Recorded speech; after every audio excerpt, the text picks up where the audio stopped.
الله أكبر، ما أعظمه من يوم. تخيل معي أن صيام يوم غدا فقط يكفر ذنوب سنة كاملة بأكملها. الصغائر الكبائر لا تغفر إلا بتوبة. وتخيل معي هذه القصة العظيمة مثل يوم غد.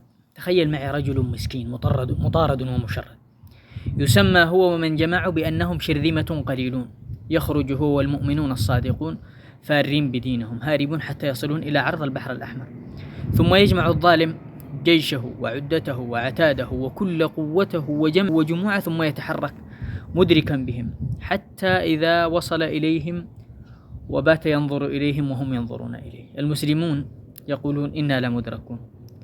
وهنا يتجلى الإيمان الصادق، هنا تنبري العقيدة الصافية، هنا يظهر إيمان الشخص وتعلقه بالله سبحانه وتعالى. فيقول موسى صادقا ويقول كلا، صادقا موقنا، كلا إن معي ربي سيهدين، أي كلا والله لن يدركونا لأن الله معنا. وتخيل معي ذلك الوحي العظيم، الله سبحانه وتعالى يوحي إلى موسى أن يضرب بعصاك البحر. تخيل معي لو أن رجل أخبرك بأن الجيش القادم إليك هي أقوى قوة على وجه الأرض قادم إليك وأمامك بحر، ثم يخبرك أحد أن أضرب البحر بعصاك. بالله أنت بتصدق بأن هذه العصا بإمكانها أن تغلب هذا الجيش كله؟ لو لم يكن هناك ثقة ويقينا بالله سبحانه وتعالى، يثق بالله سبحانه وتعالى فيضرب البحر بعصاه فينقسم البحر إلى قسمين. الله أكبر. ثم يتوكل على الله سبحانه وتعالى ويدخل في البحر هو ومن معه حتى يكتملون مغادرة، حتى غادروا البحر هو وجماعته. ثم يصر الظالم بطشه وطيشه يقول لهم أنا من قسم البحر إلى قسمين فلنغادر معهم.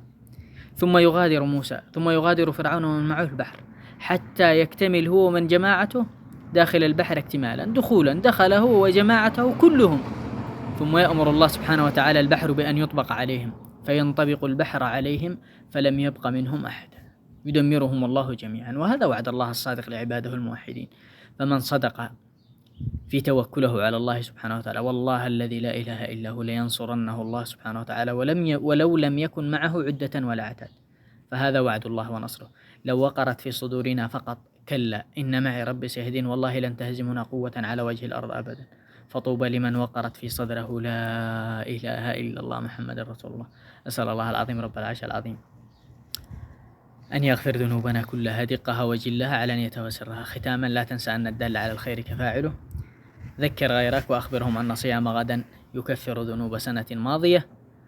فأخبرهم أن من لم يصم اليوم يوم الجمعة فليصم صوم غدا السبت والأحد، لأن رسول الله صلى الله عليه وسلم أمرنا بأن نخالف اليهود لأنهم يصومون عاشوراء فقط، أما نحن فنخالفهم نصوم يوما قبله أو يوما بعده.